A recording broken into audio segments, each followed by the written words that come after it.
Respetando la puntualidad, comenzamos. Feliz noche, estimados participantes.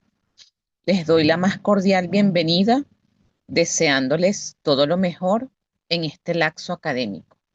Y ahora, con más convicción acerca de la importancia de nuestra carrera para la recuperación de nuestro país tras los terremotos que vivimos el pasado 24 de junio, donde tuvimos lamentablemente muchas pérdidas materiales y humanas, hecho que nos ha movido emocionalmente a todos. Esta fue una situación que nos quitó esa sensación de seguridad, además de que nos mostró la fragilidad de la vida y cómo en unos minutos todos los que vivimos aquí nos hizo vulnerables. Este tipo de acontecimientos que para otros países u otras personas suele ser un trauma simple, para nosotros los venezolanos es un trauma complejo colectivo que perturba mucho más nuestra psique. Nos desreguló mucho más de lo que nosotros traíamos el sistema nervioso, nos ha conectado no solamente con el dolor de los otros, sino también con el dolor de nuestras propias heridas, que además ya traíamos por todos los eventos históricos, sociales y políticos que hemos vivido en los últimos años. El más reciente, pues el 3 de enero, pero antes de eso, las elecciones del 2024, la situación a raíz de eso con los presos políticos, antes la pandemia del 2020, el apagón nacional del 2019, la migración forzada entre el año 2017-2018, entre otros eventos políticos que nos han convertido en algo más que resilientes. Y para nuestro gremio ha sido una tarea y una labor titánica en la atención de todas las personas que tenemos alrededor, bien sea en nuestros trabajos formales o como voluntarios. En estos momentos tan complejos, me gusta quedarme con una expresión que viene de Víctor Frank, que además es un representante de la logoterapia y del enfoque existencial. Esta es una frase que viene de su libro El hombre en búsqueda de sentido, donde dice: vive como si estuvieses viviendo una segunda vez y como si hubieras actuado mal la primera vez. Esto quiere decir que nosotros en estos momentos tenemos una segunda o quizás una tercera vez para vivir.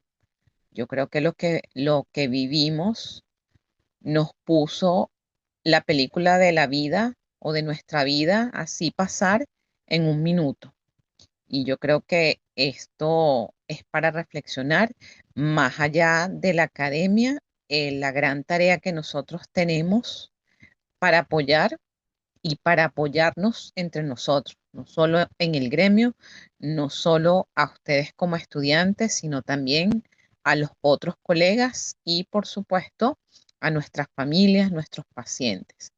Y para nosotros, los creyentes de Dios, es una nueva oportunidad para vivir. Estamos vivos porque Dios quiere.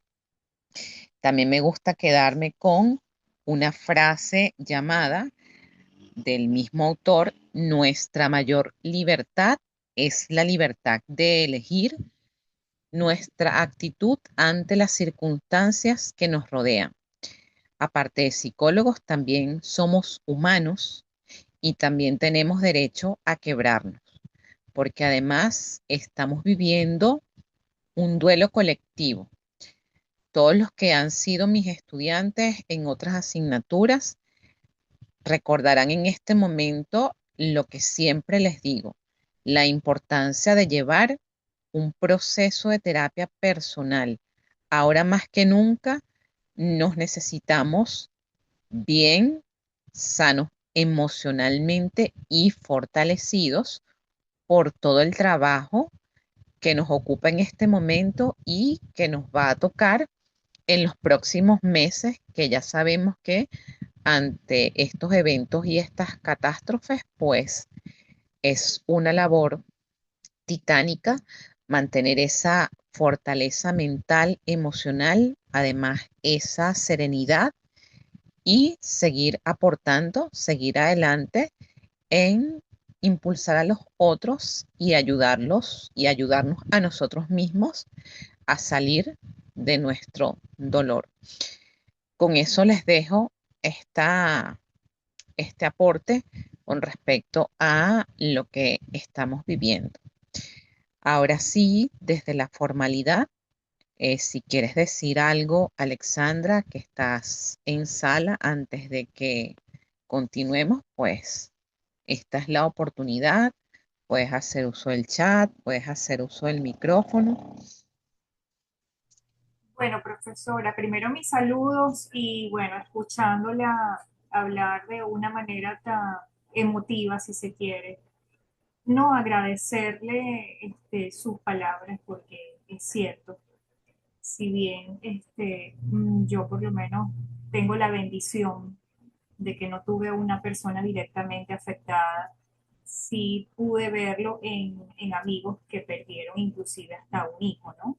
Algo muy grande. Entonces, ¿cómo recuperarse de esta situación? ¿Cómo levantarse?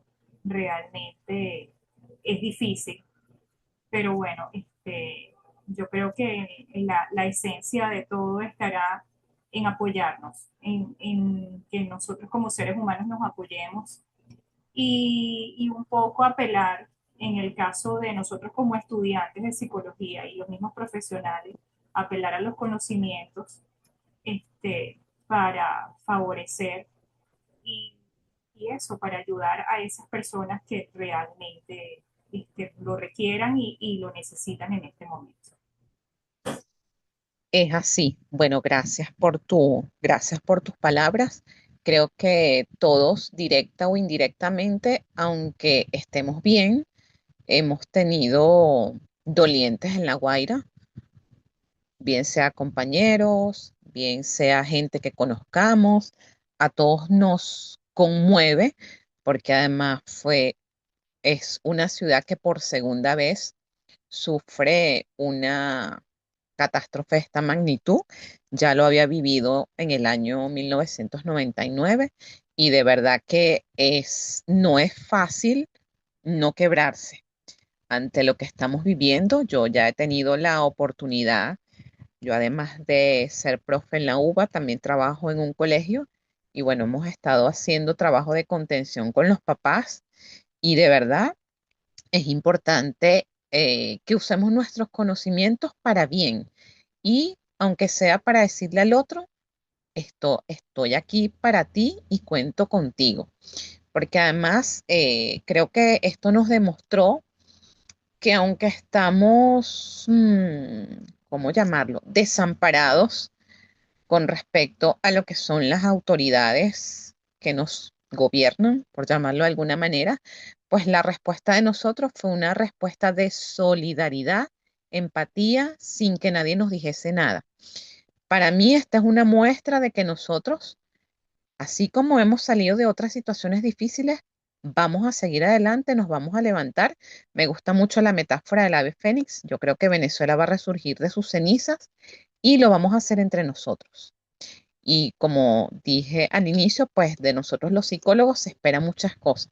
Por eso que es importante mantenernos haciendo todo lo que nos corresponda como profesionales, como humanos, pero también como venezolanos que somos parte de este país. Ustedes que están formándose, pues ahora es cuando se van a necesitar psicólogos en esa tarea de reconstrucción emocional.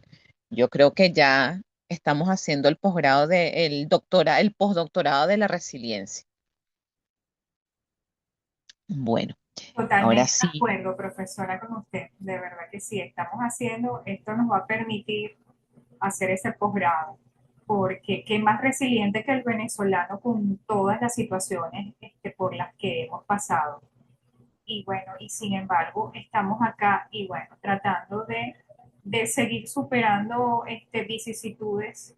Y bueno, y en este caso, una situación que lamentablemente es propia de la naturaleza y bueno, cuando existen este tipo de catástrofes, esto es algo impredecible, pues.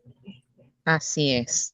Lo predecible es la respuesta que podemos tener ante esas situaciones, porque lo que vivimos es, para mí fue cómo reaccionamos cada uno en momentos de crisis y de adversidad.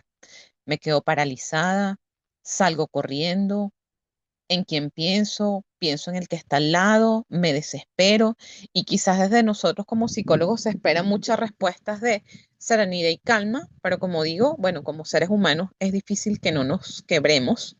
Si tenemos más o menos trabajados nuestros duelos, pues va a ser un poquito más fácil.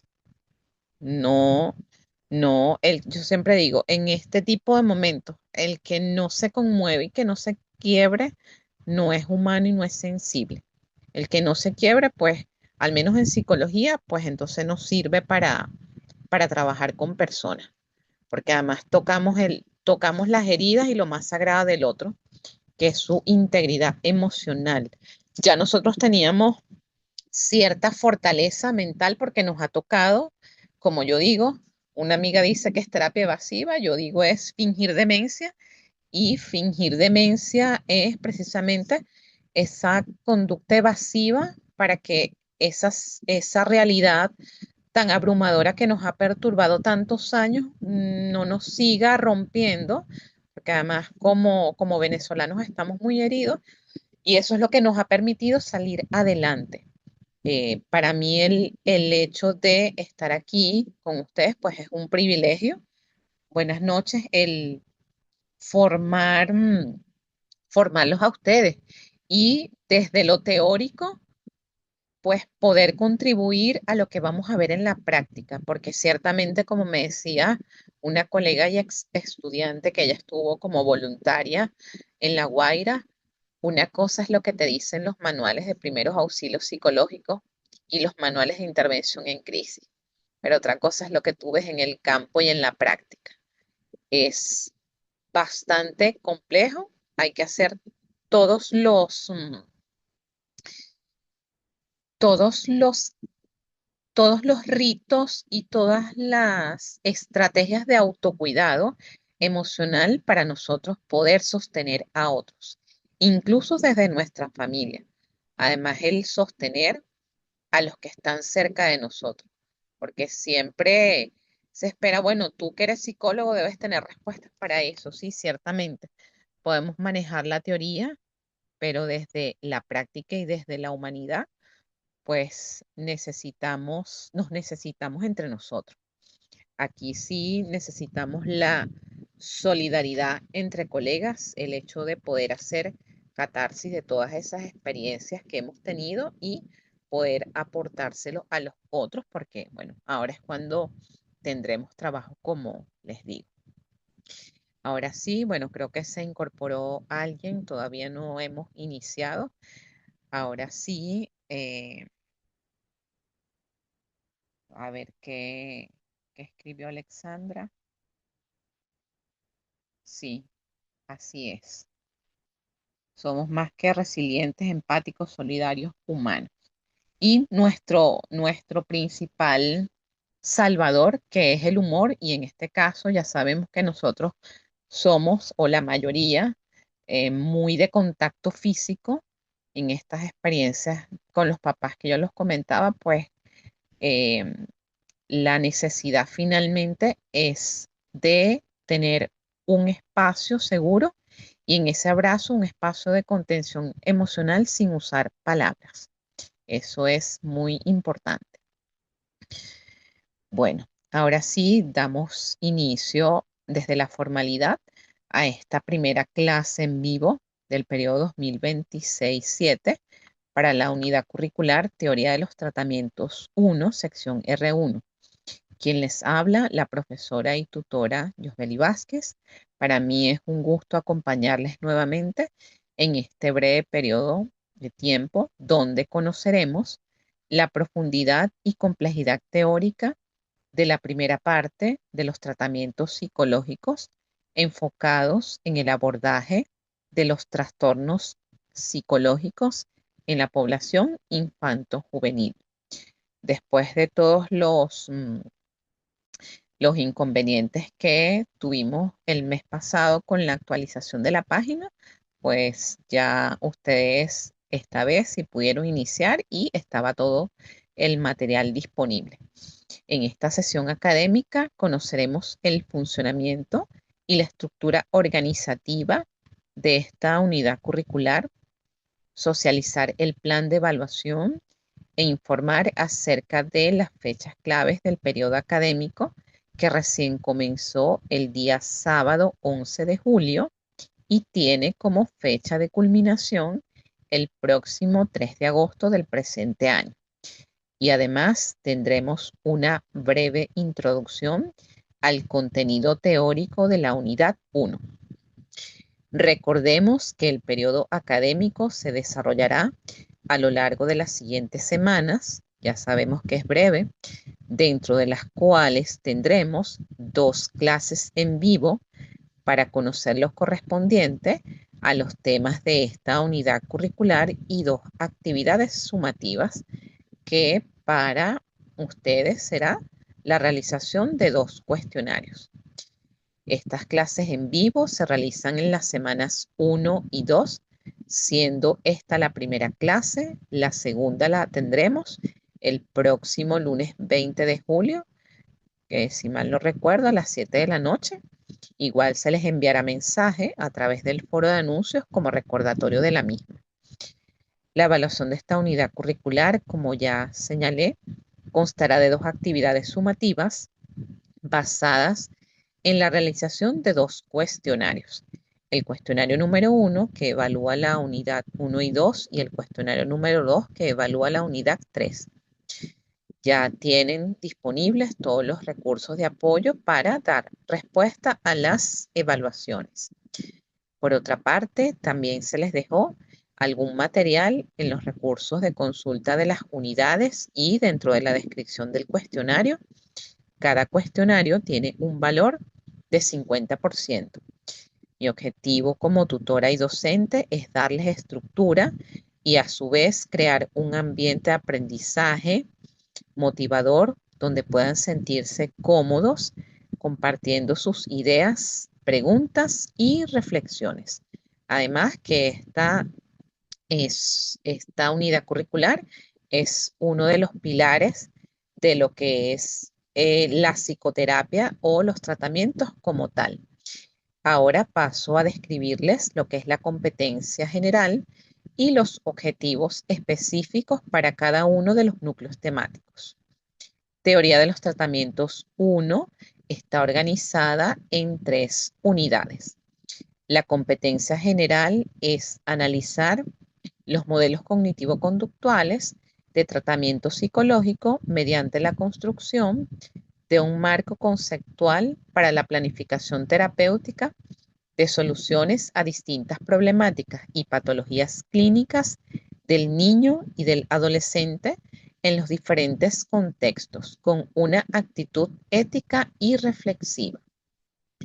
La unidad número 1 tiene como objetivo analizar los modelos básicos de abordaje inicial como estrategias para la intervención desde las diferentes corrientes psicológicas. En este sentido, los núcleos temáticos a través de los cuales se profundiza esta primera unidad son los tratamientos psicológicos y las psicoterapias. Conoceremos su definición, evolución histórica, los aspectos comunes de las psicoterapias indistintamente del enfoque con el que estemos trabajando, las funciones del terapeuta, psicoterapia de apoyo individual y de emergencia y los modelos y las técnicas. Por su parte, la unidad 2 tiene como propósito estudiar los modelos y las técnicas de abordaje cognitivo-conductual para la planificación de estrategias de tratamiento. Los núcleos temáticos correspondientes a la unidad 2 es el tema de las terapias de la conducta o del comportamiento, donde conoceremos las técnicas de exposición basadas en el condicionamiento operante y encubierto, las técnicas de autocontrol, las técnicas de adquisición de habilidades, las técnicas de relajación que para estos momentos que estamos viviendo, pues son mucho más que pertinentes, las técnicas de reestructuración cognitiva, técnicas de afrontamiento y combinadas. Por último, la unidad 3 tiene como objetivo el diseño de planes de intervención para el abordaje de los trastornos clínicos asociados a la modificación de conducta. Los núcleos temáticos de la unidad 3 son la estructura y planificación del tratamiento psicológico. Conoceremos la formulación de los objetivos terapéuticos, la evolución terapéutica y los protocolos de tratamiento. Con respecto a las referencias bibliográficas sugeridas para esta asignatura, hay infinidad de manuales de terapia cognitivo-conductual. Me gustan mucho los materiales españoles, que además son bastante estructurados. Sí tienen mucha información, pero van a los puntos y en algunos casos dan muchos ejemplos. Sin embargo, en cada una de las unidades les dejé material en base al cual pueden guiarse al momento de realizar sus evaluaciones.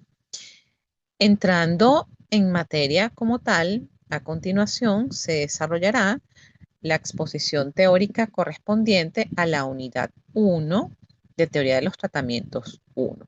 El tema es los tratamientos psicológicos y las psicoterapias, que como ya lo señalé, tiene como objetivo analizar los modelos básicos de abordaje inicial como estrategias para la intervención desde las diferentes corrientes psicológicas.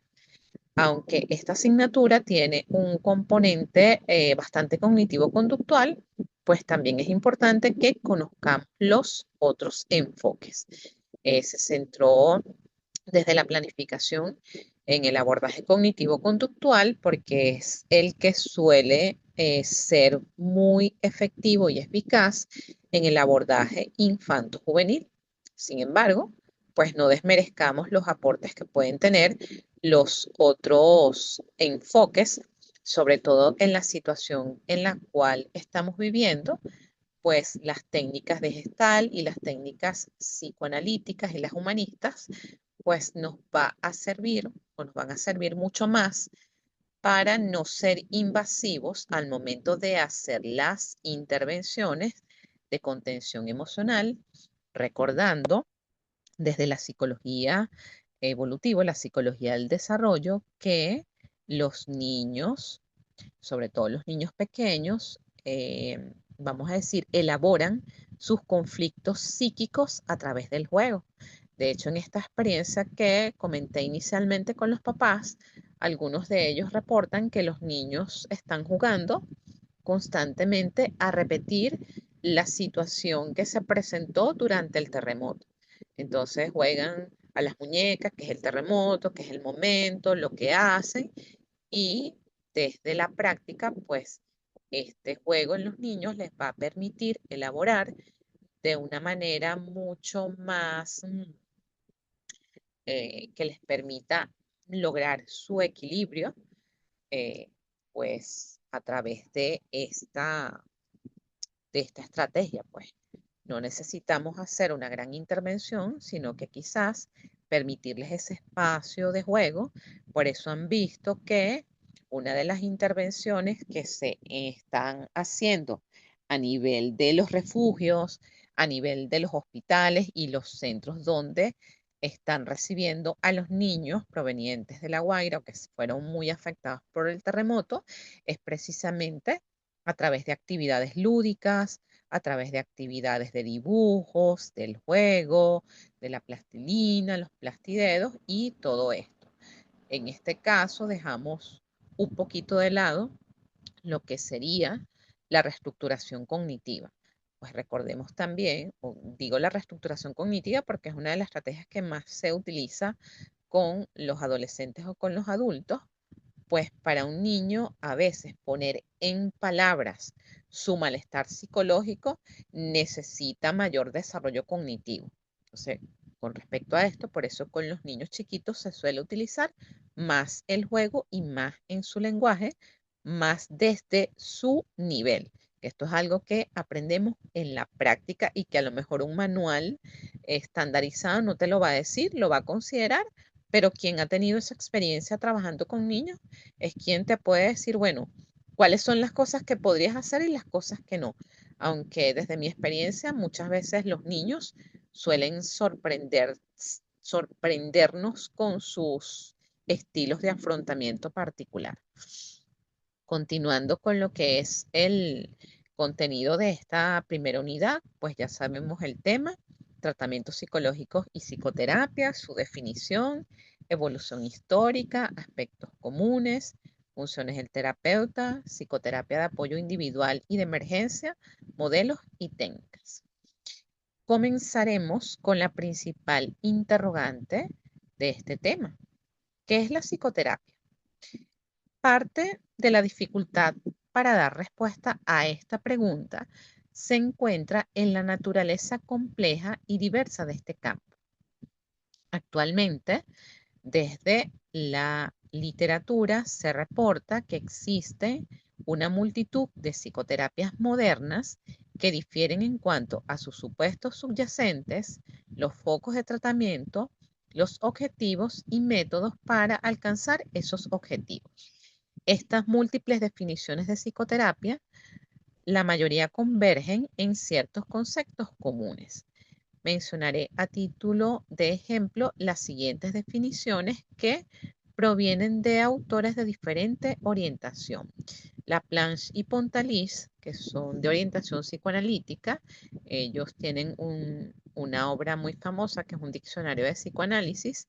Estos autores plantean que la psicoterapia es, en sentido amplio, todo método de tratamiento de los desórdenes psíquicos o corporales empleando medios psicológicos y de manera más precisa la relación terapeuta-paciente.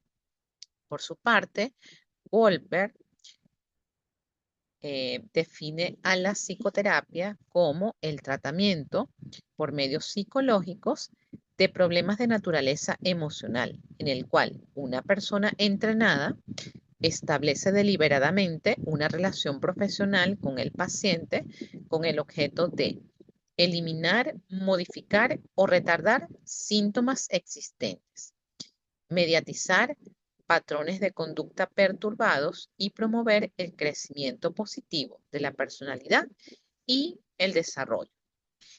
Comparando las distintas definiciones de psicoterapia, vemos que ellas contienen un núcleo conceptual común, hecho señalado también por otros autores como Post y Ávila Espada. La psicoterapia se basa en esa relación profesional y humana de uno o varios pacientes con uno o varios especialistas. Esto quiere decir que la psicoterapia no necesariamente es una relación de un solo psicólogo terapeuta y un solo paciente, sino que puede ser uno o varios psicólogos terapeutas y uno o varios pacientes. Por eso entonces tendríamos la psicoterapia individual, pero también tendríamos la psicoterapia de pareja y la psicoterapia de grupo, que en las psicoterapias de grupo y en los abordajes grupales, lo ideal es que tengan al menos dos terapeutas para manejar estos procesos. La relación psicoterapéutica, como venía diciendo, es una relación profesional que se asienta sobre una relación interpersonal, que en este caso es terapeuta-paciente. Esta relación profesional exige roles técnicos específicos y asimétricos, los cuales se sostienen a partir de una relación humana entre personas que están de acuerdo en trabajar juntas. Cuando hablamos de este acuerdo, pues estaríamos hablando del consentimiento. tanto el verbal como el escrito. En nuestro país no se suele usar con tanta frecuencia el consentimiento escrito, pero esto es algo que se ha ido promoviendo desde la práctica clínica. Cuando hablo de esta relación asimétrica, es que, por supuesto, en este caso, el terapeuta tiene desde cierto punto de vista una relación de poder. La relación es el que más sabe, por supuesto, de psicología y es el que va a acompañar ese proceso y ese acompañamiento emocional con ese paciente o cliente, como se le llama desde el enfoque cognitivo-conductual. Si bien se admite que la psicoterapia es una práctica multiprofesional, se exige que quien la practique tenga un entrenamiento específico en las técnicas que va a emplear, además de una formación básica a nivel clínico y psicopatológico. Ya sabemos que esta formación básico a nivel clínico y psicopatológico es lo que nos va a diferenciar, por ejemplo, de tareas que hacen los orientadores, los coach, el psicólogo, sobre todo el que se dedica a la parte clínica, debe tener un excelente manejo de lo que son los conocimientos de la psicopatología. En general, se acepta que la formación profesional básica pueda ser la de médico psiquiatra o la de psicólogo, aunque según las técnicas pueden incluirse otros profesionales, sobre todo en los enfoques humanistas o en el enfoque psicoanalítico, pues muchas veces quienes se forman como terapeutas en estas corrientes no solamente son psicólogos, aspectos que pueden ser debatibles, pues por supuesto no tienen el mismo proceso ni mental ni emocional que tenemos nosotros los psicólogos. Estos criterios van a variar según los países y existen casos en los que la formación de psicoterapeuta no se da a nivel de posgrado, sino que constituye una formación de grado específica, hablándose entonces de la psicoterapia como una profesión en sí misma. En nuestro país, desde la formación de la licenciatura, nosotros tenemos los conocimientos básicos para hacer los primeros abordajes psicoterapéuticos. Sin embargo, para ser un psicoterapeuta eficaz y eficiente, idealmente deberíamos tener una formación en algún enfoque. Eh, en nuestro país está la Asociación Venezolana de Psicoterapia. En esta Asociación Venezolana de Psicoterapia, pues es la que te va a acreditar como psicoterapeuta formal. Sin embargo, usted puede hacer la formación en la psicoterapia cognitivo-conductual, en las terapias de aceptación y compromiso, la misma formación como psicoterapeuta psicoanalítico, los psicoterapeutas gestal. Conozco de estas dos últimas que son metodológicamente rigurosas, que recuerden que muchas veces la crítica al psicoanálisis ha sido la parte de la subjetividad. Sin embargo, aquí en Venezuela, para tú ejercer como psicoterapeuta psicoanalítico, tienes que hacer, obviamente, la formación teórica, pero también tienes que tener las horas de supervisión de casos. Ya te voy a responder. Tiene que ser a través de la supervisión de casos y, por supuesto, y tener además tu propio proceso psicoterapéutico con un psicoanalista. En el caso de los psicoterapeutas gestal que también se forman aquí, tienen el mismo sistema. La formación teórica en psicoterapia gestal, supervisión de casos con terapeuta gestal y realizar un proceso de terapia personal con psicoterapeuta gestal, que no es tan frecuente en las formaciones que hay de cognitivo-conductual. Alexandra pregunta que si esta formación puede ser a través de un diplomado.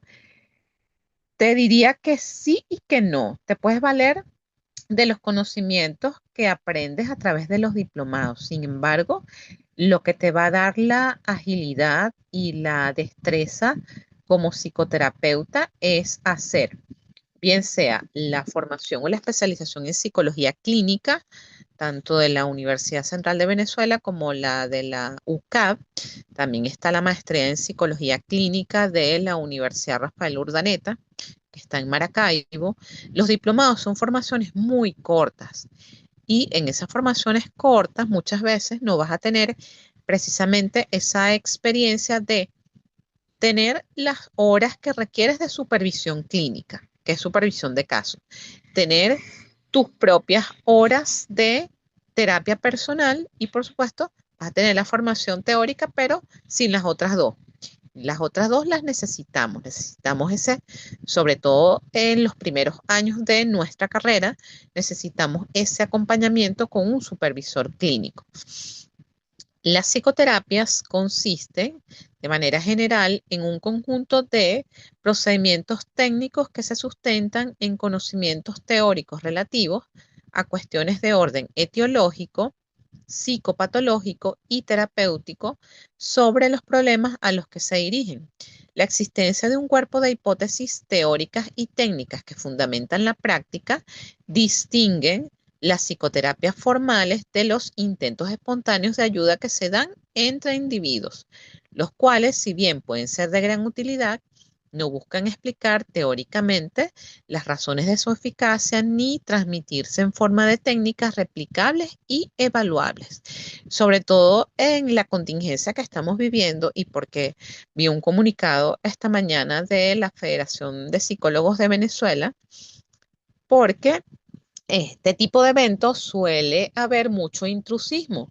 Sí, como yo digo, ahora todos son psicólogos, hay divulgación de información en las redes sociales de algunas técnicas, pero nada como procurar precisamente ese espacio desde la psicoterapia individual o desde un grupo de apoyo o una intervención grupal que sea dirigido por un psicólogo donde se haga un inicio del proceso, se haga el desarrollo del procesamiento y se dé un cierre a la actividad contemplando las complejidades o las cosas que se pueden presentar como esas situaciones donde si alguna técnica específica terapéutica que se replique en un espacio de esto y no tengas el conocimiento psicológico, ¿cómo haces tú para no dejar a la persona desatendida o desasistida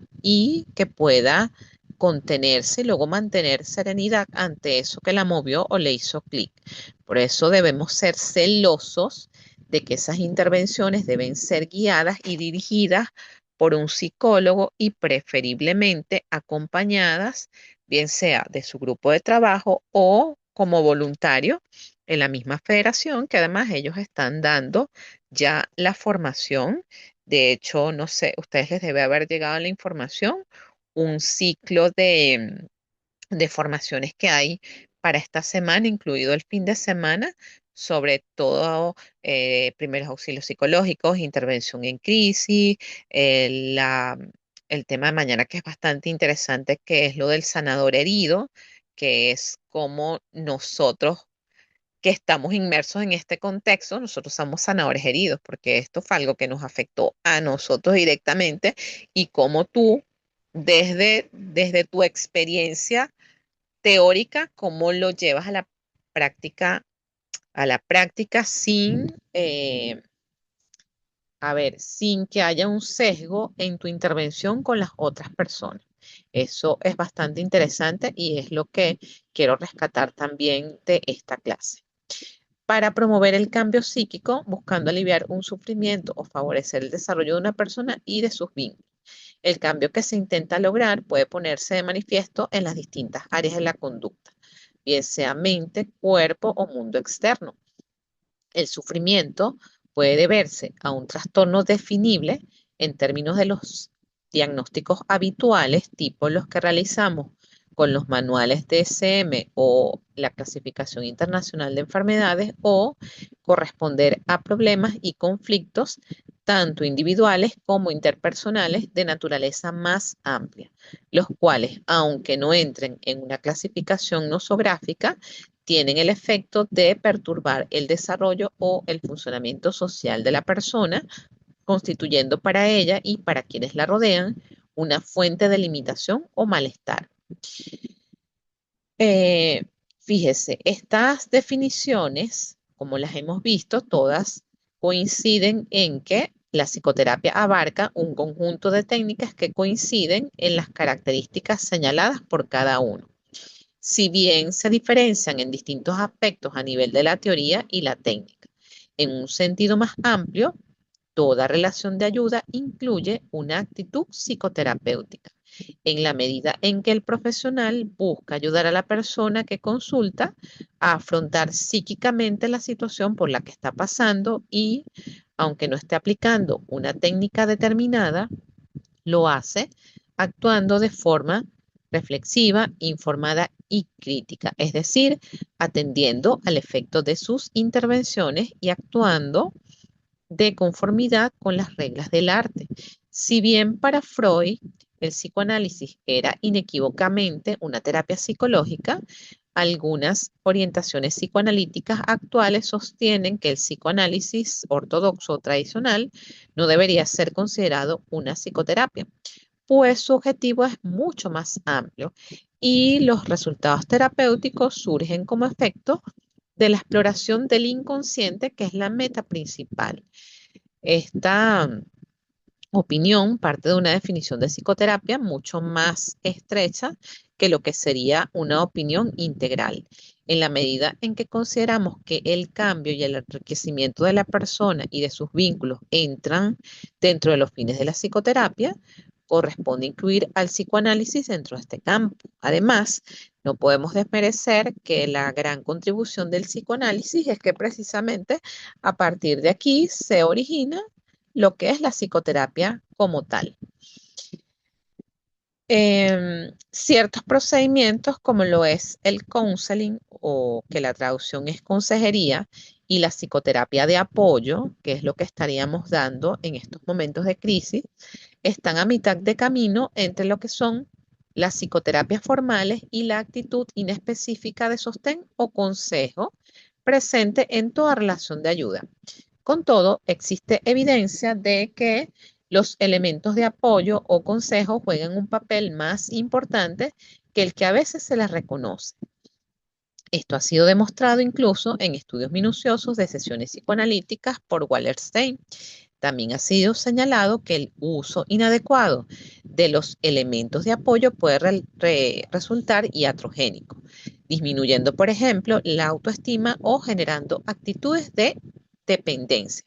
Por ejemplo, durante estas intervenciones en crisis o de apoyo, eh, por eso siempre se hace la formación en primeros auxilios psicológicos y en intervención en crisis, porque no siempre la persona está preparada para hablar y eso hay que respetarlo, porque además tenemos que considerar que ante una eventualidad como la que estamos viviendo, no todos desarrollamos los mismos mecanismos de defensa o estilos de afrontamiento como se les llamaría desde el enfoque cognitivo-conductual, recordando que los mecanismos de defensa son todas esas estrategias inconscientes a los cuales recurre nuestra mente para poder afrontar todas aquellas situaciones que para nosotros desde la realidad suelen resultar abrumadoras y que desarrollamos para nosotros poder adaptarnos o reajustarnos de una manera más o menos equilibrada a nuestro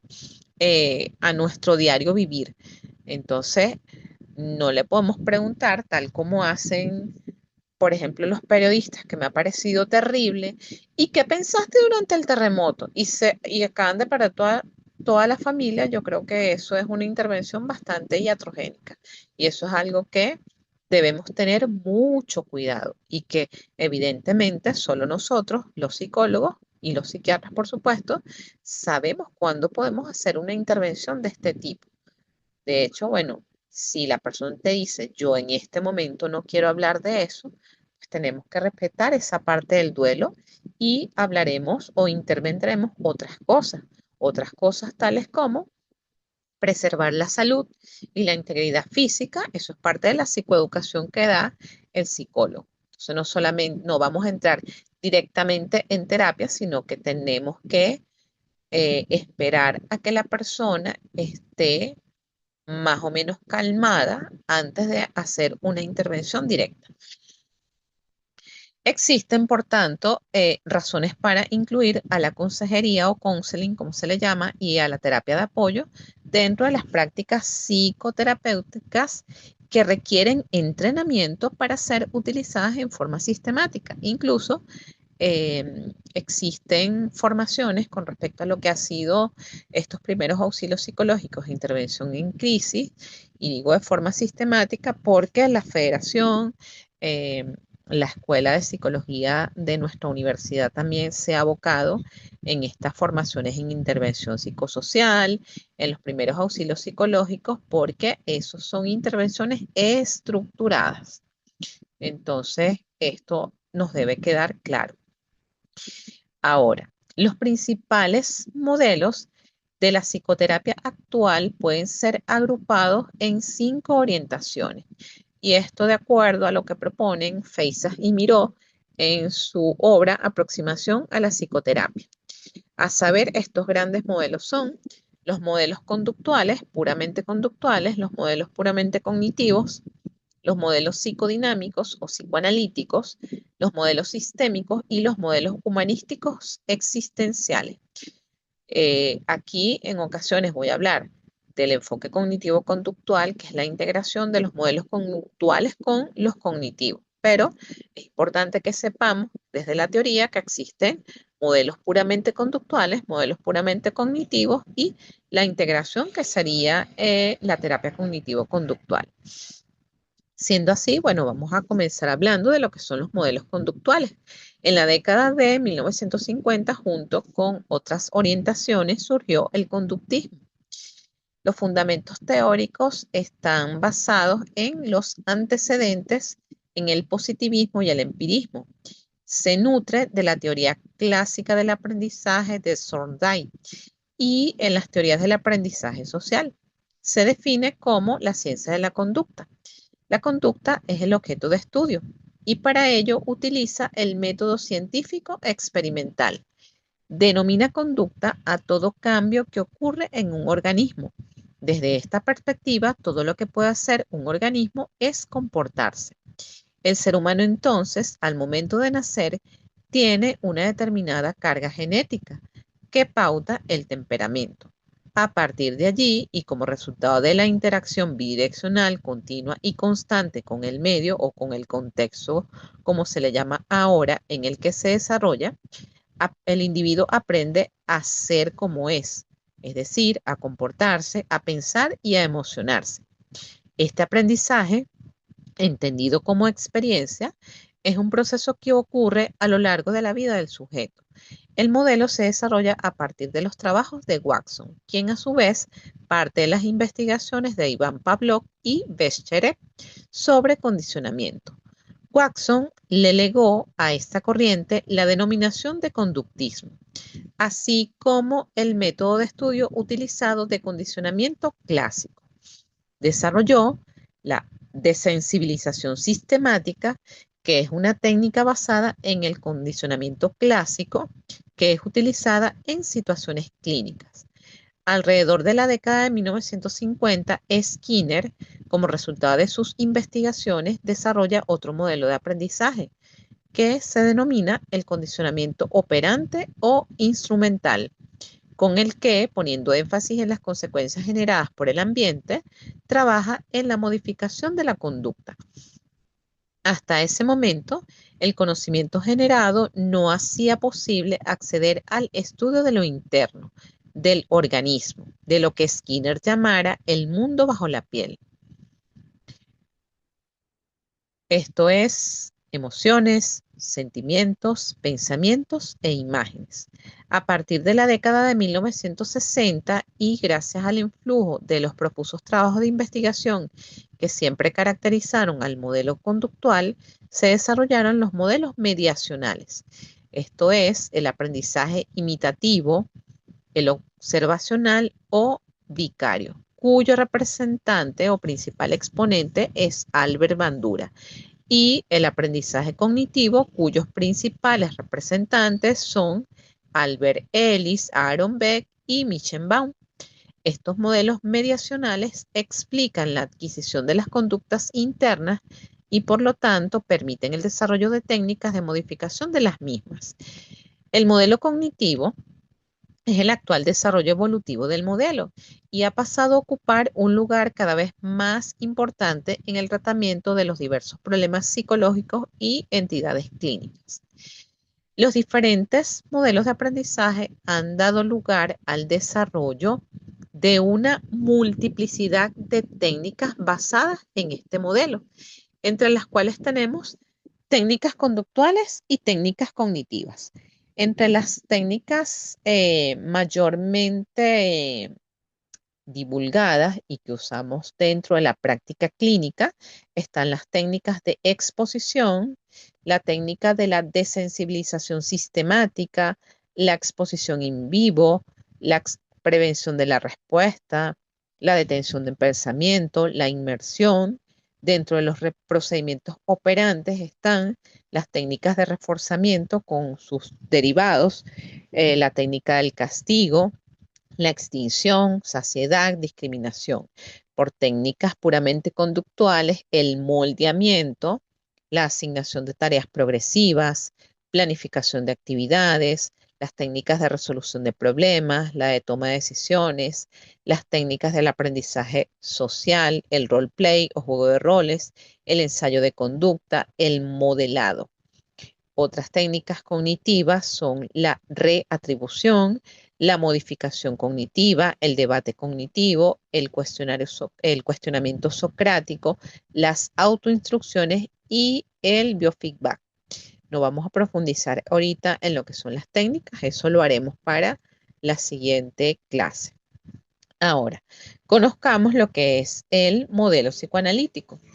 Recordemos que el psicoanálisis fue la primera orientación psicoterapéutica en desarrollarse y las psicoterapias psicodinámicas o de orientación psicoanalítica han sido históricamente las más difundidas y desarrolladas. A pesar de la diversidad de diferentes corrientes teóricas dentro del mismo psicoanálisis, todas coinciden en los conceptos de inconsciente, conflicto psíquico o intrapsíquico y en la importancia de lo que son las experiencias infantiles y del complejo de Edipo como determinantes de la patología. Dentro de esta escuela existen múltiples corrientes teóricas vinculadas por lo general a los aportes de determinados autores. La corriente freudiana originaria o ortodoxa, como le llaman, plantea a su vez más de una concepción del psiquismo, como lo son la primera y la segunda tópica. En la primera tópica se teoriza un aparato psíquico constituido por el inconsciente, el preconsciente y la conciencia. En la segunda tópica, el aparato psíquico estaría constituido por las instancias denominadas el ello, el yo y superyo. También la teorización freudiana reformuló la teoría de las pulsiones. Así, en un primer momento distinguirá las pulsiones sexuales de las pulsiones de autoconservación y posteriormente opondrá las pulsiones de vida a las pulsiones de muerte.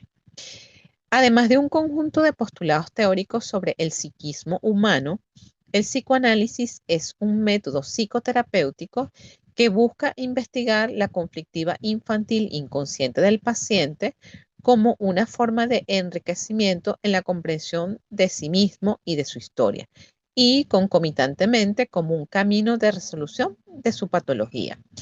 Este método propone una serie de reglas técnicas que permiten la toma de conciencia de estas influencias primitivas, su transformación y un manejo más libre de las mismas por parte del paciente. Este método se basa en la asociación libre del paciente, que facilita la regresión y permite que el paciente pueda dar la expresión más amplia a sus emociones y sus pensamientos. Se van a jerarquizar también los aspectos no verbales de la comunicación, así como los distintos comportamientos del paciente. Como contrapartida, el analista, que así se le conoce a la figura del terapeuta psicoanalítico, debe adoptar una actitud de atención libremente flotante que le permite descubrir configuraciones latentes que pueden no coincidir con el contenido manifiesto del discurso del paciente, prestando atención a lo que se denominan síntomas, sueños, laxus, recuerdos. La otra actitud que debe adoptar el analista, que además no solamente es del analista, sino que debe ser algo que prevalezca en todos los terapeutas indistintamente de las corrientes, es la postura de neutralidad terapéutica, en la medida en que no toma partido por los distintos deseos o fuerzas en conflicto dentro del paciente y se abstiene de participar en la vida del paciente o de buscar establecer con él una relación social fuera de las sesiones. Es decir, según este enfoque, no podemos tener un vínculo más allá del profesional con los pacientes, sino centrado en lo profesional terapéutico. La interpretación y la construcción son las herramientas que permiten procesar de una manera mejor los conflictos perturbadores. También el analista debe observar lo que es la transferencia. Esta transferencia pone de manifiesto las maneras de relación primarios reeditados en el vínculo con el analista. Es decir, que el paciente va a recrear con su terapeuta la manera en que se vincula con sus padres. Y esto es algo que se utiliza para hacer las intervenciones de carácter terapéutico. Y también el analista debe observar su propia contratransferencia, es decir, son las emociones y las reacciones involuntarias que nos produce el paciente. Por ejemplo, siempre nos tenemos que preguntar si, por ejemplo, tenemos una reacción de fastidio o cansancio ante cierto paciente, si es fastidio o cansancio porque realmente estoy fastidiada o cansada, o si es porque este paciente no genera esa emoción o esa actitud. Y eso, esa reacción, nosotros lo vamos a usar con fines terapéuticos. Estas reacciones que fueron vistas inicialmente como un obstáculo o dificultad, pues luego fueron consideradas como un instrumento potencial al momento de dar las intervenciones y las interpretaciones. En este enfoque es muy importante y para todos también lo que se denomina el encuadre. El encuadre terapéutico está dado por el conjunto de constantes o elementos constantes con respecto al lugar, al tiempo de las sesiones terapéuticas, la frecuencia, si es semanal, si es quincenal, si es una vez al mes, si es 2 veces por semana, y que estos elementos tienden a facilitar que se desarrolle un proceso de cambio en el paciente a través de la comprensión de aspectos inconscientes de sí mismo, que es lo que nosotros llamamos insight, que desde otras corrientes como la Gestalt sería ese proceso de darse cuenta o tener conciencia de sus propias dificultades emocionales. El otro modelo es el de la terapia familiar sistémica. Este modelo plantea una nueva forma de conceptualizar los problemas humanos y a partir de esta desarrolla un método terapéutico.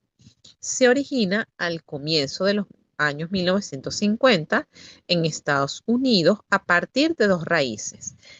Primero, la práctica psiquiátrica infantil en medios marginales realizados por los autores llamados Ackerman, Salvador Minuchin y Montalvo. Y la investigación en el área de la esquizofrenia, en la investigación sobre la comunicación humana y las familias de psicóticos, entre otros. A finales de los 1950 se inicia su enseñanza en los departamentos de psiquiatría, psicología y asistencia social de las diversas universidades. Los pioneros fueron Ackerman en New York, Murray Bowen y Lyman Wine en Washington, Bors Mengi, Nagy, Framo y Sud en Filadelfia, Salvador Minuchin, un Montalvo en New York y Bateson y su grupo en California. Este modelo sistémico se apoya en la teoría de los sistemas abiertos, utilizados en la física y en la biología. Se describe el organismo como una organización estratificada, jerarquizada, la cual trata de mantener la homeostasis o el equilibrio, intercambiando en forma ininterrumpida materia, energía e información. Se diferencia el pensamiento analítico tomando en cuenta la totalidad de los sistemas y no el individuo aislado. Pone el énfasis en lo relacional.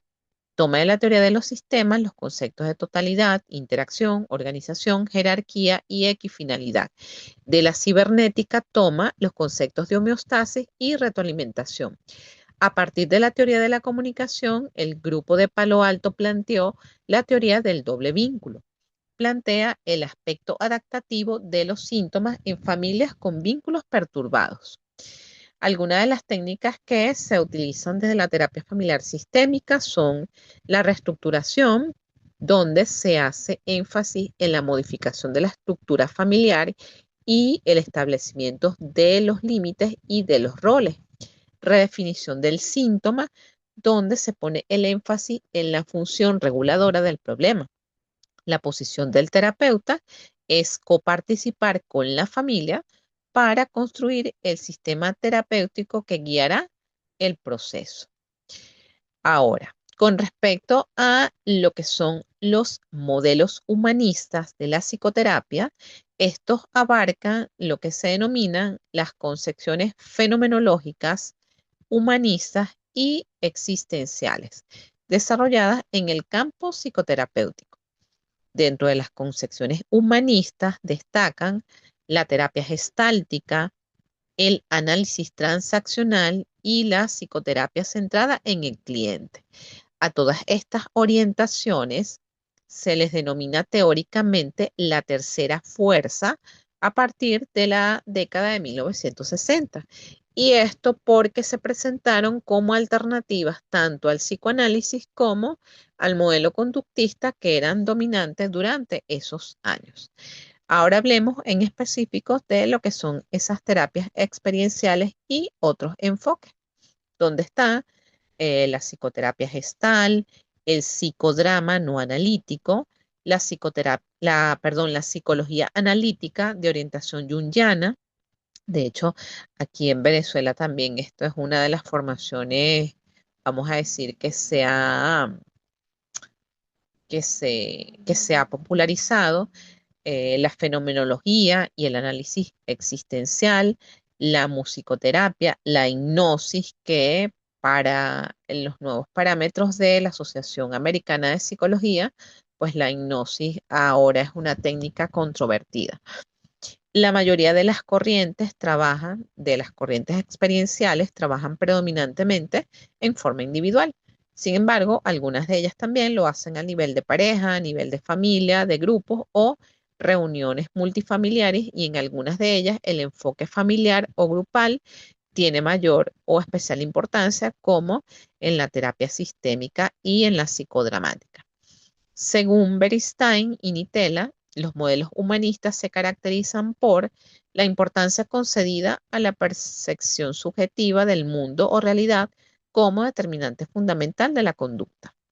Segundo, la afirmación de que cada persona posee de manera innata un potencial de crecimiento o desarrollo de sí mismo, orientado hacia metas positivas como la armonía, el amor o la alegría. Tercero, la persona es considerada en sí misma como un sujeto independiente y plenamente responsable de sus actos, sin plantearse causas subyacentes como lo harían los modelos conductistas o psicodinámicos. Cuarto, solo podemos comprender a una persona cuando nos podemos situar en su lugar para percibir el mundo desde ella misma. Como consecuencia, este modelo rechaza el concepto de enfermedad mental y las clasificaciones de los trastornos mentales, asumiendo que toda conducta es normal cuando nos ubicamos en el punto de vista de la persona afectada. Este es un punto más relativo en los modelos fenomenológicos en los que se basan gran parte de las actuales nosologías psiquiátricas. 5. La intervención terapéutica se suele centrar en el aquí y ahora de la experiencia actual e inmediata, concediendo poca importancia a los antecedentes históricos y a las intervenciones directivas. No podemos dejar de mencionar lo que es el modelo integrador en psicoterapia. En la actualidad ha emergido un modelo fuerte en el campo de la psicoterapia llamado integrador y que deriva de la confluencia de diversos factores. Y esto representa un horror para los conductistas ortodoxos, para los psicoanalistas ortodoxos. Eh, este movimiento integrador surgió por la excesiva proliferación de nuevos enfoques psicoterapéuticos. La literatura reporta más de 400 formas de psicoterapia.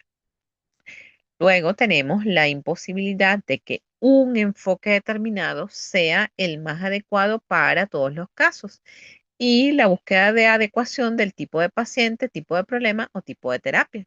Es decir, que no hay en psicología un modelo estándar que podamos utilizar en todo tipo de paciente, en todo tipo de problema y en todo tipo de terapia. Por eso es que ahora existen esa diversidad de formas de psicoterapia. Está la ausencia de una eficacia diferencial entre los diferentes enfoques psicoterapéuticos. El reconocimiento creciente de factores comunes a las distintas psicoterapias que parecen explicar sus resultados similares a pesar de utilizar o de haberse formado en un enfoque teórico diferente.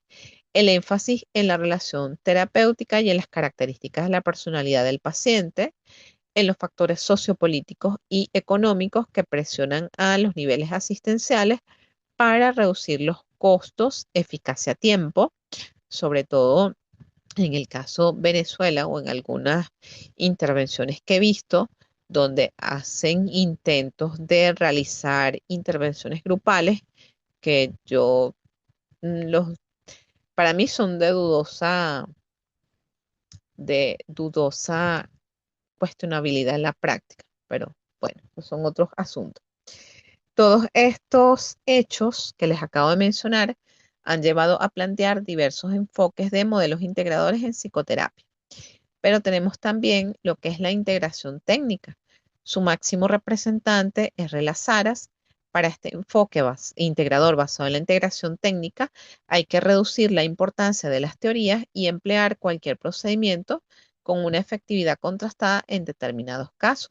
Otro autor destacado es Beutler, que al anterior criterio de eficacia añade la selección del tipo de terapia en función de las características de la personalidad del paciente, es decir, según su estilo de afrontamiento, según los niveles de estrés motivacional, según la gravedad del problema y según el nivel de resistencia.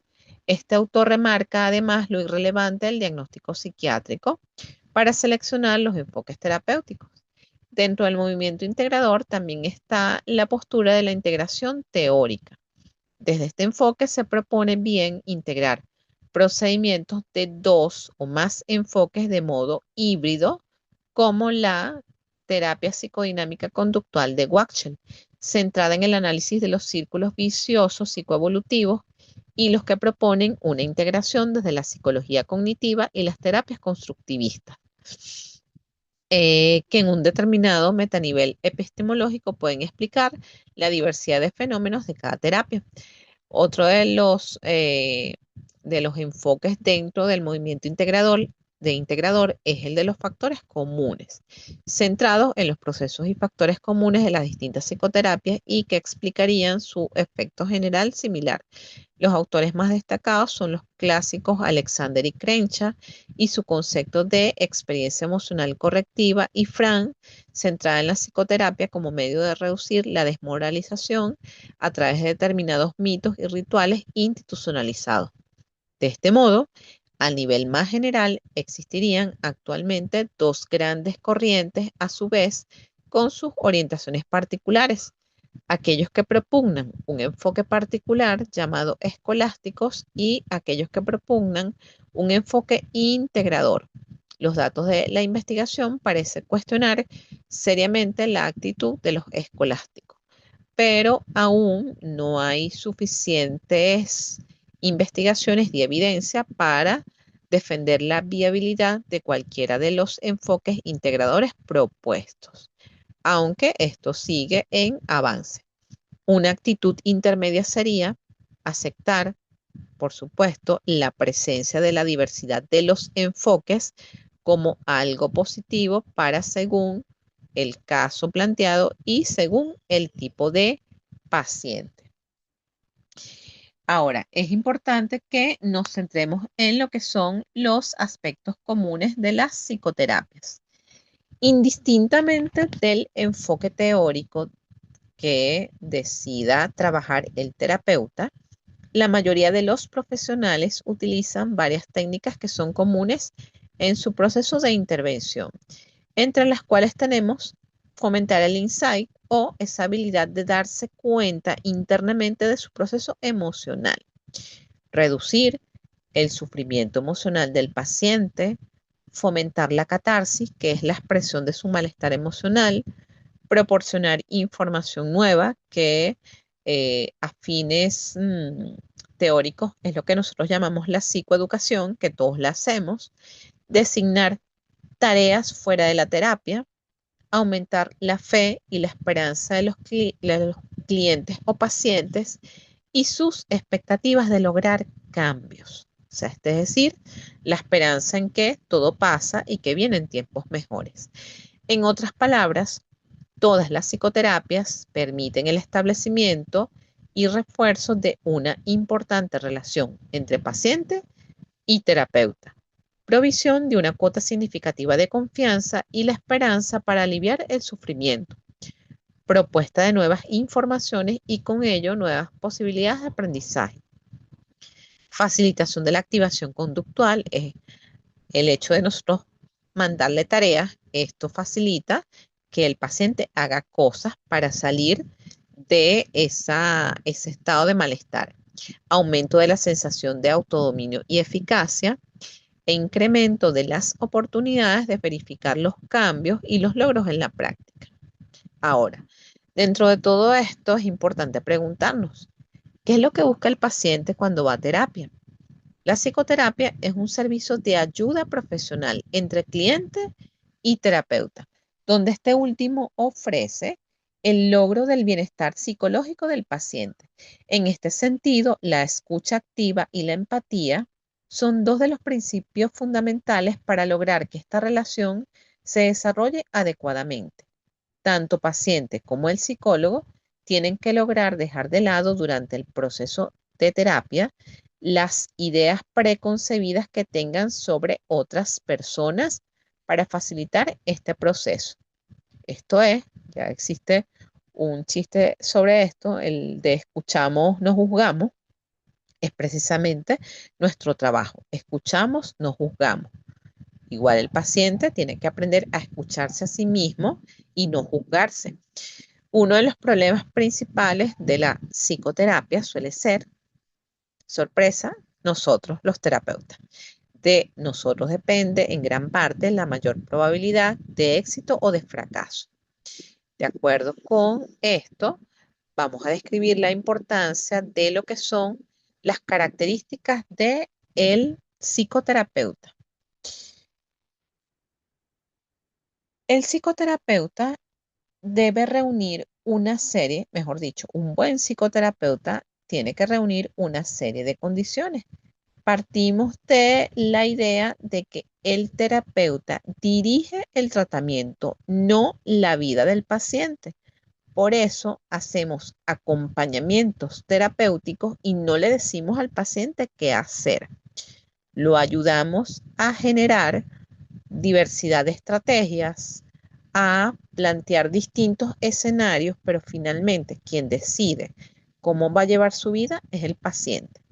La atmósfera de la relación paciente-terapeuta debe ser cálida, de escucha atenta y respetuosa, sin establecer juicios personales de reserva y ser cuidadosos al momento de realizar los señalamientos. Desde la primera sesión debe darse una alianza de trabajo denominada alianza terapéutica. No hay nada como que el paciente se sienta escuchado, comprendido y no juzgado. Lo anterior implica encontrar significados, razones y los orígenes del funcionamiento psicológico del paciente. Cuando ya nosotros, o en mi caso que les hago mucha insistencia en el hecho de que hagan terapia, es porque cuando somos nosotros trabajamos como terapeutas, o todos los psicólogos trabajan como terapeutas, al igual que ellos, nosotros traemos una serie de sesgos cognitivos, es decir, todos estos prejuicios que tenemos y no debemos evitar en esas intervenciones psicoterapéuticas no contaminar el proceso del paciente con esos prejuicios o esas distorsiones o esos sesgos cognitivos que nosotros traemos. De allí la importancia de llevar ese proceso de terapia personal para evitar ese sesgo de la subjetividad y de involucrarnos o de contaminar al paciente con nuestros propios procesos emocionales. ¿Por qué la escucha atenta e interesada es terapéutica para el paciente? Al hablarle al terapeuta, el paciente se escucha a sí mismo.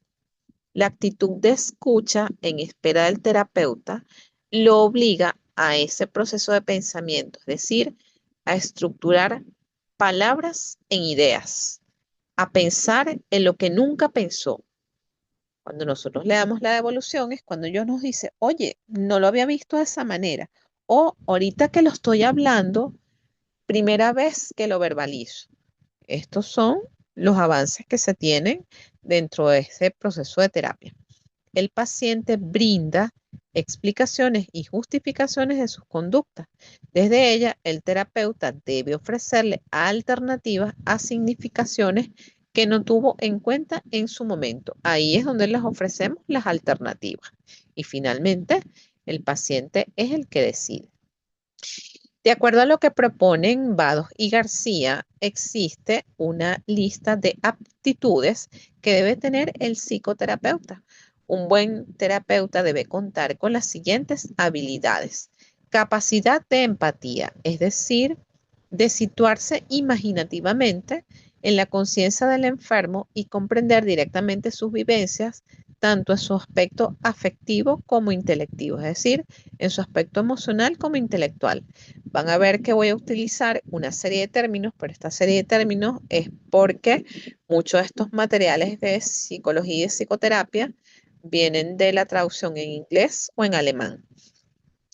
Otra de las habilidades del buen terapeuta es capacidad de intuición para descubrir, más allá del propio plano consciente del sujeto ayudado, los móviles y factores que intervienen en la edificación estructural de sus trastornos.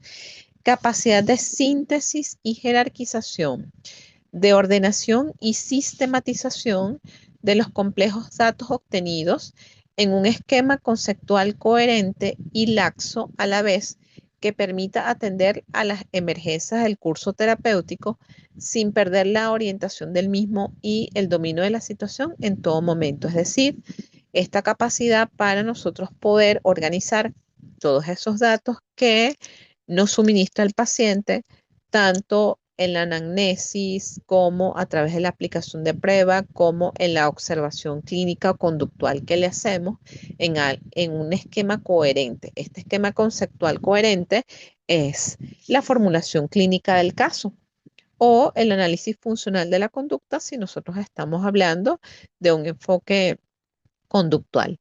Ductilidad y energía en el manejo del enfermo. Su resistencia habrá de ser unas veces superada con una réplica ingeniosa u humorista, otras con una apelación sentimental, otras con una afirmación tajante. Este manejo del estado emocional de los pacientes nos las va a dar precisamente esa alianza terapéutica. No establecemos una relación igual con todos los pacientes. Seguridad y confianza en sí mismo sin llegar nunca al narcisismo ni a esa omnipotencia de creer que todo lo que nosotros le estamos diciendo al paciente es santa palabra. Mimetismo caracterológico, es decir, tener agilidad mental y dotes histriónicas suficientes para presentarse ante el paciente con el tipo o aspecto personal que mejor cuadre a su propio carácter. Hay pacientes que ameritan que seamos más rígidos, otros ameritan que seamos más flexibles, otros ameritan que seamos más contenedores, más amorosos, otros ameritan que seamos más fríos, otros ameritan que utilicemos el humor como recurso. Pero eso precisamente nos va a dar esa alianza terapéutica que establezcamos con el paciente. Entusiasmo y fe en la eficacia de la obra psicoterápica. Por supuesto, nosotros vamos a tener mayor flexibilidad y la mayor poder de convencimiento y de persuasión cuando ya nosotros hemos hecho psicoterapia y sabemos y hacemos cambios en nuestros comportamientos, emociones y actitudes. También este entusiasmo ha de ser reflexivo, se refiere al autoconocimiento de los recursos con que cuenta la especialidad y de la grandeza de su actuación cuando es llevada con plena responsabilidad. Por último, ya para ir cerrando y no menos importante, haré referencia a un tipo de terapia o de psicoterapia basada en la temporalidad y que acorta el proceso de intervención. Se trata de la psicoterapia breve, intensiva y de urgencia, que en el contexto que estamos viviendo, pues esa obra es un libro, yo digo, es como una Biblia, pero chiquita, porque además tiene, la información es muy esquematizada, pero muy buena. Que esta obra es de Leopoldo Bellac. Yo creo que se las dejé en la parte de los recursos de consulta. De acuerdo a este autor, la psicoterapia breve, intensiva y de urgencia se describe de la manera siguiente. Se enfoca en los rasgos cruciales del trastorno que presenta. Comprende la interrelación de los componentes biológicos, sociales, familiares y físicos de la vida del paciente. Se intenta establecer una continuidad entre los síntomas o problemas que se presentan y los conflictos, en lo que se ha encontrado que tanto el análisis como la teoría de las relaciones objetales, que ya sabemos estas son relaciones afectivas, son valiosas y compatibles. Se enfoca en lo que el paciente ha aprendido de manera deficiente y lo que necesita desaprenderse y reaprenderse de un modo más eficaz posible. La esencia de la psicoterapia breve, intensiva y de urgencia consiste en una aproximación enfocada y sistemática. Belak describe que el perfil básico de la psicoterapia breve, intensiva y de urgencia se basa en los siguientes pasos, que son 10. El primero, 5 o 6 sesiones de 50 minutos, por lo general una por semana. 2, sesión de seguimiento un mes después.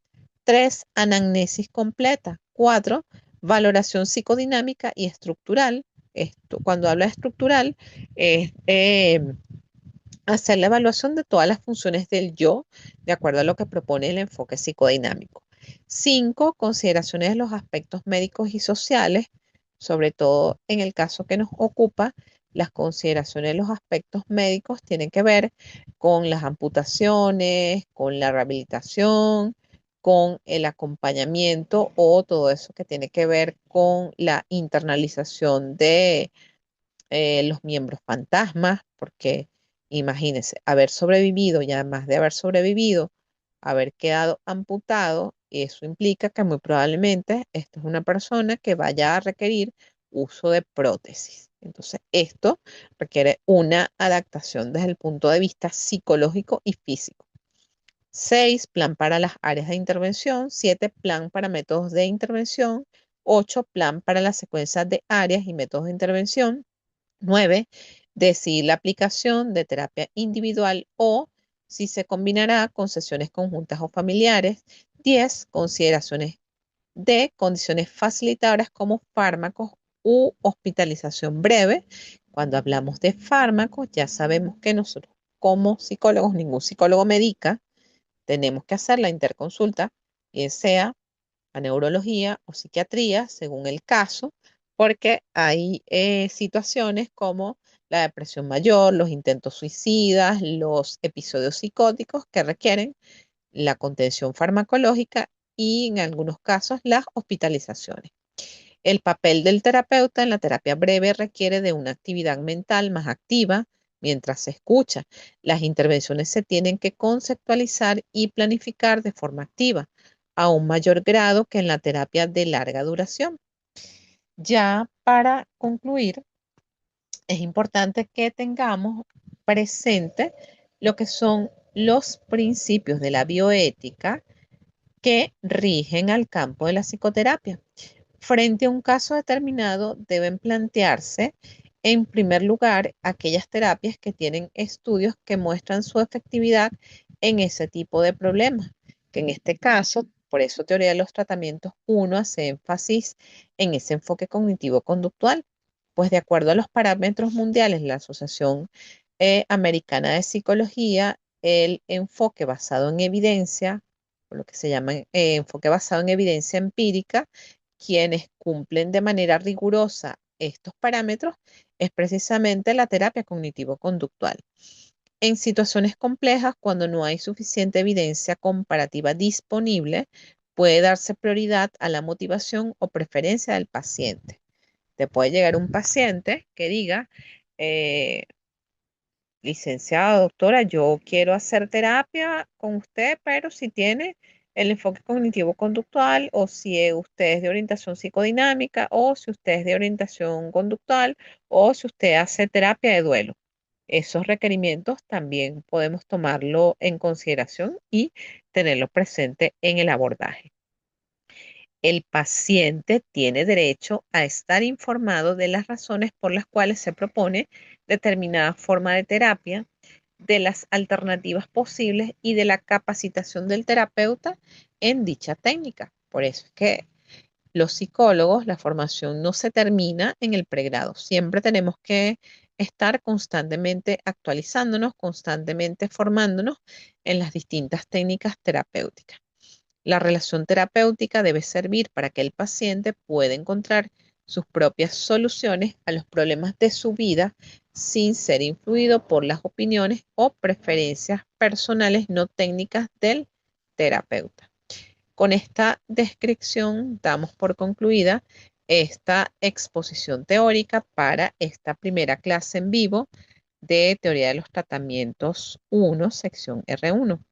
Muchas gracias por su atención. Pues este es el espacio y el momento para sus reflexiones, aclaración de dudas, inquietudes.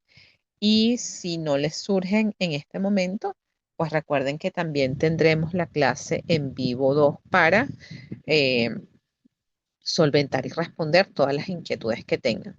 Pueden hacer uso del micrófono, pueden hacer uso del chat, como ustedes quieran.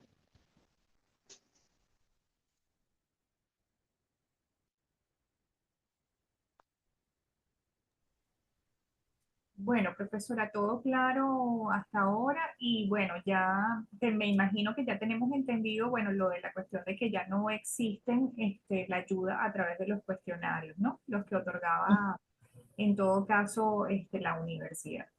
Ya me imagino que a partir de este momento ya se trabaja de manera diferente.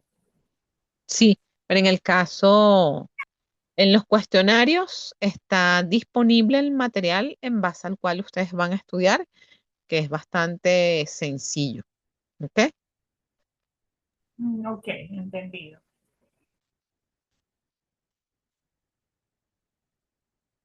¿Alguna otra duda?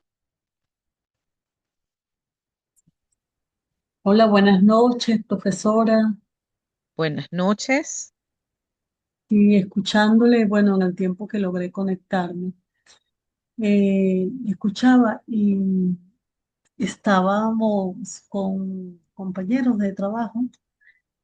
Me decía, Delia, ¿cómo se llamará esto? ¿Qué es esto que estamos sintiendo? Y yo le decía, mira, yo observo acá como que nosotros estamos en una coexistencia emocional, porque están allí nuestras emociones placenteras y las displacenteras encontradas. Y entonces, por ejemplo, yo estoy agradecida de estar viva, ¿ves? Pero, por ejemplo, mi hermana perdió su casa. Por ejemplo, mi vecino del piso de abajo, hasta ayer estuvo en terapia intensiva y murió en la madrugada de hoy. Y Wow. yo le decía, y ajá, ella me decía, sí, Delia, eso es lo que vivimos porque estamos agradecidos de Dios por esta oportunidad, pero nos toma un dolor y una tristeza y un clima que nos tiene acá como que ciclados de de tanto olvido, de ver a nuestro conciudadano estar en esta situación, en esta devastadora situación. Yo le decía, sí, yo creo que es apalancarnos de esa gratitud y desde esa gratitud tomar firmeza y brindarle ayudas a ellos, porque está muy complejo, muy Sí. complejo. Escuchándola, me vino esto que me sucedió porque prácticamente nosotros quedamos desempleados, porque el gimnasio donde yo estoy, quedó como Mm, acopio. mm, Entonces, es fuerte porque digo, la mayor riqueza en la vida no está en aquellos que tuvieron esa pérdida humana, pero digo, ujú, nosotros de este lado quedamos sin empleo, otros quedaron sin casa. Entonces, ¿cómo tú sigues formándote? ¿Cómo sigues tú progresando? ¿Quedó abierta o en evidencia lo desprotegidos que éramos y ahora quedó muy en evidencia los venezolanos? Y hay muchas formulaciones, hay muchas situaciones que hay que tratarlas porque son muchas, Delia, y esta maldad de dónde surgió. Ellos no, esas son las conversaciones del pasillo. Delia, ellos nos mataron, ellos nos privaron, ellos nos quitaron incluso el derecho de la vida. Y yo, wow, Señor, porque ellos evidentemente me preguntan en título de psicóloga, obviamente. claro. Yo, Señor, Señor, esto solamente eres tú, porque aquí no hay nada más. Aquí yo incluso lo relacioné con una desconexión social. Mm, Mi casa, mi apartamento fue impactado también. No estoy allí ahorita. Fue mm, impactado. Y dos familiares quedaron en La Hollada, que es el centro de Caracas, y la otra hacia otro lado de otro municipio, que volvieron a una vida que no llevaban, que es volver a vivir con mi mamá, porque sus casas mm, se desplomaron. La mía está no habitada. Entonces yo decía, guau, ¿y para dónde agarro yo con mi esposo, con mi hijo? Dios mío, ya que cómo otra vez tejemos esta vida, aunque hoy la grandeza es que es esta, es estar vivos, pero hay muchas formulaciones, mucha desconexión. En el edificio dijeron, miren, no pueden martillar, no pueden trabajar, y eso se le dice, y a la Junta de Condominio es como si no tuviera voz. Ellos siguen levantando allí para poder sobrevivir y quedarse allí, que si dejamos esto, se van a meter, nos van a robar como hicieron.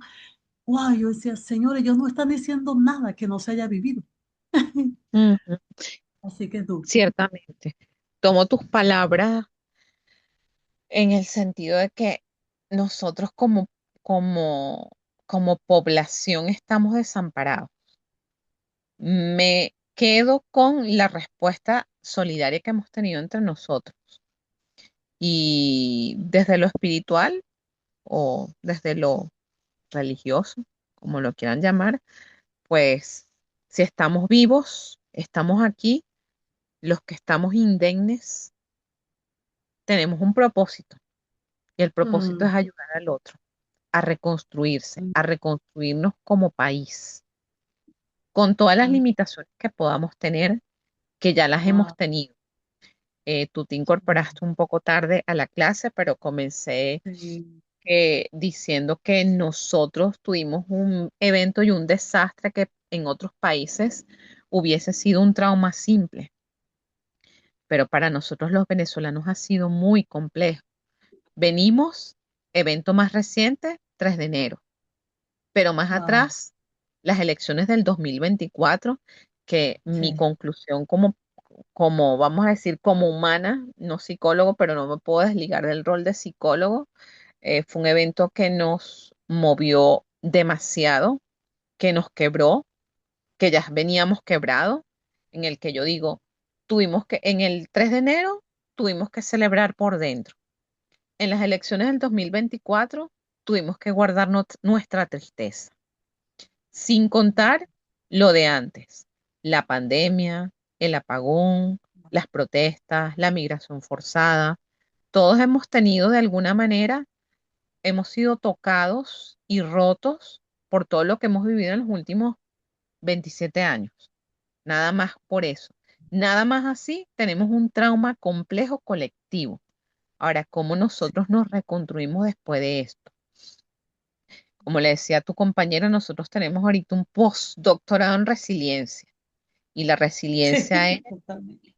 esa capacidad de salir fortalecidos y crecer, porque además cuando tú trabajas, como en el caso de nosotros, llevando procesos individuales, sabes que son muy pocas las personas que van a terapia para crecer.